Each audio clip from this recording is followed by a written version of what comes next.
আসসালামু আলাইকুম, welcome to my channel BD girls blog and cooking channel. আশা করি সবাই ভালো আছেন। আলহামদুলিল্লাহ, আমরাও সবাই ভালো আছি। নতুন আরেকটি ব্লগ নিয়ে আপনাদের সামনে চলে আসলাম।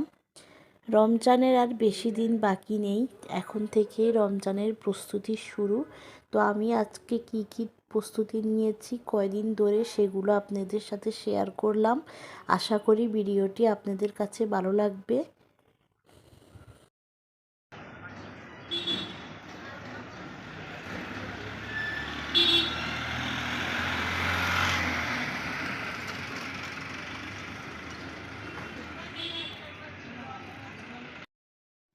আদা রসুন ব্লেন্ড করে তারপর ডিপ ফ্রিজে রেখে বরফ করে এরপর ছুরি দিয়ে কেটে পলিতে করে কিংবা বক্সে করে রেখে দিলে প্রয়োজন অনুযায়ী ব্যবহার করা যায়। এতে করে সুবিধা হয়, প্রতিদিন সবগুলো আর বের করার প্রয়োজন পড়ে না।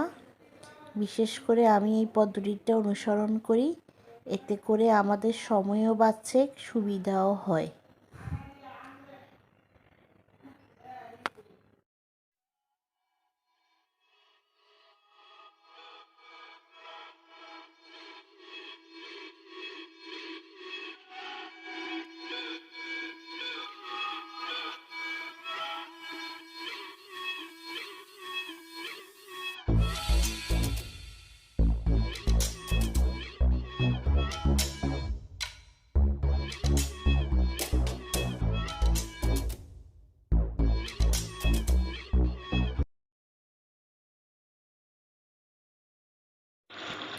রমজানের আর বেশি দিন বাকি নেই, তাই সেহরির জন্য কিছু গরুর মাংস রান্না করে নিয়েছি, যাতে প্রথম কয়দিন সেহরিতে খাওয়া যায়। এর জন্যই কিছু মাংস রান্না করে নিচ্ছি, এরপর বক্সে করে ফ্রিজে রেখে দিব।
এই পিঠার রেসিপিটি আমার চ্যানেলে আছে। কিছু ফ্রোজেন জিনিস তৈরি করে রাখবো ইফতারের জন্য।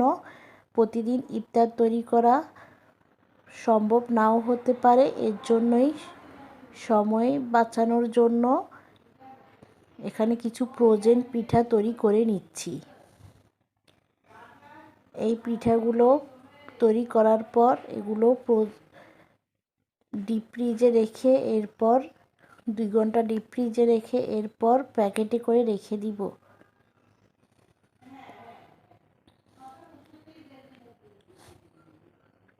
রমজান মাস হচ্ছে ইবাদতের মাস।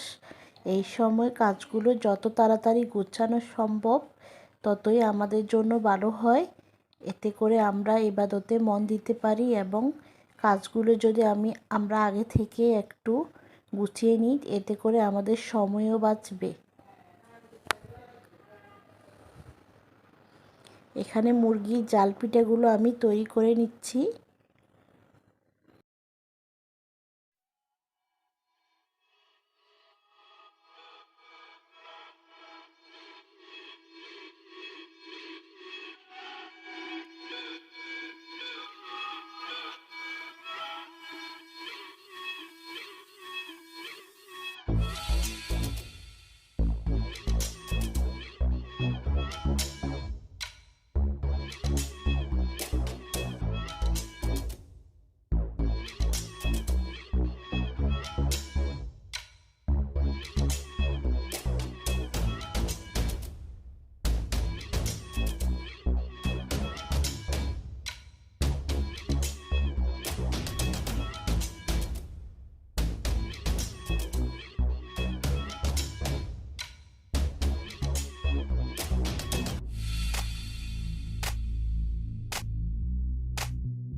এছাড়াও আগে পাখান পিঠা তৈরি করে নিয়েছিলাম।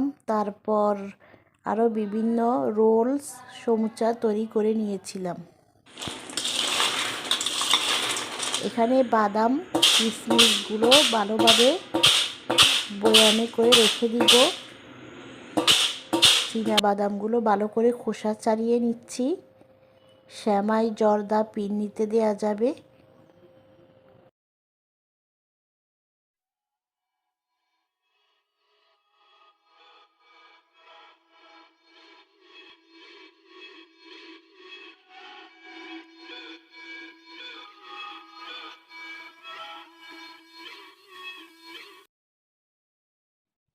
কাবাব তৈরি করে রাখবো রমজানের জন্য, পরে আবার ঈদের জন্য তৈরি করব। তো রমজানের জন্য এখানে চিকেন কাবাবের তৈরি করে নিব, ফ্রোজেন করে রাখবো কাবাবগুলো। প্রতি বছর এই কাবাব রমজানে একবার তৈরি করা হয় এবং ঈদের জন্য পরে তৈরি করা হয়। প্রতি বছর এই টাইমে সবচাইতে বড় কাজ হলো টমেটোর সস তৈরি করা। টমেটো কীভাবে ব্লেন্ডার ছাড়া আমরা টমেটোর সস তৈরি করতে পারি সেটির ভিডিও আমার চ্যানেলে আছে। আর এখানে আমি রমজানের জন্য এমনি সারা বছর খাওয়ার জন্য 5 কেজি টমেটোর সস করে নিলাম।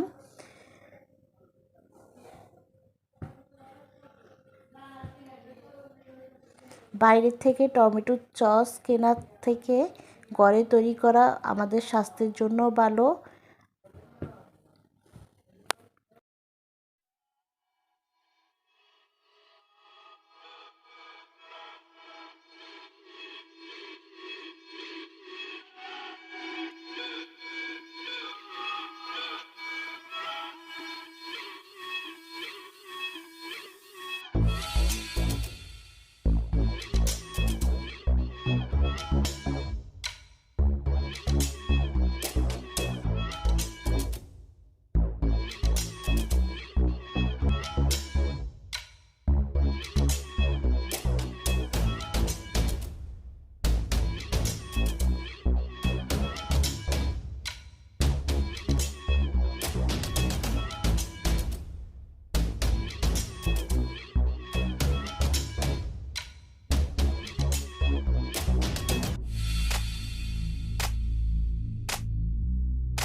গত বছর আমের সিজনে কিছু আম ফ্রোজেন করে রেখে দিয়েছিলাম একটি বক্সে করে। তো এবারে রমজানের জন্য এগুলো দিয়ে জুস তৈরি করতে পারি। ছোট ছোট পলিতে করে আমগুলোকে রেখে দিলাম যেন প্রতিদিন একটা প্যাকেট বের করে জুস তৈরি ফেলতে পারি। দুধ দিয়ে আম দিয়ে ব্লেন্ডার করে এই জুসটা খেতে কিন্তু খুবই মজা লাগে। গত বছর আমের সিজনেই এই আমগুলো ফ্রোজেন করে রেখে দিয়েছিলাম।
এভাবেই আস্তে আস্তে সবগুলো কাজ করে নিয়ে গুছিয়ে নিলাম। তো পরবর্তীতে আরেকটা ভিডিও নিয়ে আপনাদের সামনে হাজির হব। আজকে এখানেই শেষ করলাম। আল্লাহ হাফেজ। সবাই ভালো থাকবেন, সুস্থ থাকবেন। রমজানে আবার দেখা হবে আপনাদের সাথে। আল্লাহ হাফেজ।